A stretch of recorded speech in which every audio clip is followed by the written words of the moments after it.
Poem: The world will shine again.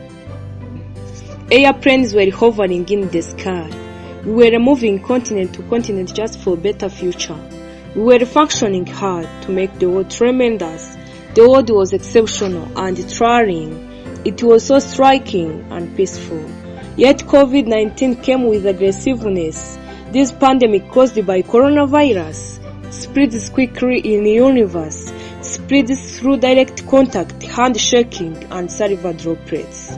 COVID-19 frustrates our lives, as its symptoms are fever, cough, chills, sore throat, muscle pain, headache, and difficulty breathing.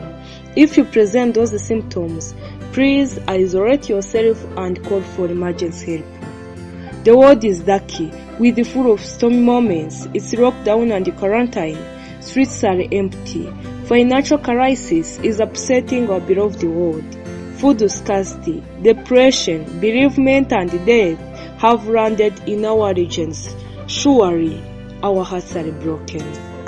As we are busy in trashing COVID-19, let us work together in fighting against COVID-19. Let us be pathetic and help the poor families. Let us stay home, stay healthy, and stay with faith.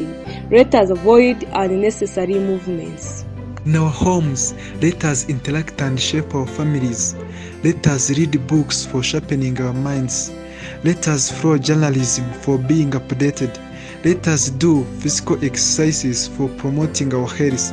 The life will be fine again. Whenever we step from our households, let us wear facial mask properly and wash hands frequently. Let us avoid crowded places and keep social distancing. For coughing and sneezing, let us do them in flexed aims. For sure, together we can win this pandemic. Avoid unprescribed medication which can harm our lives.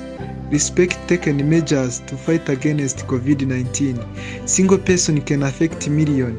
Million can affect billion. Please stay home and stay safe. The rain always stops and gives way to the sun. The brightest and warmest days are in the way. No matter how it is now, but sun will shine again. Our hearts are broken, but will be mended again. For sure, our dream will be rectified. To hold the brightness of our world forever, let us respect preventive measures of all diseases. Let us prioritize, harmonize, synergize, and saving. Yesterday was bitter. Today let us do better, so that our world will be the best again. By Eric Ndizihwe and Pascaline Uisaba. Thank you.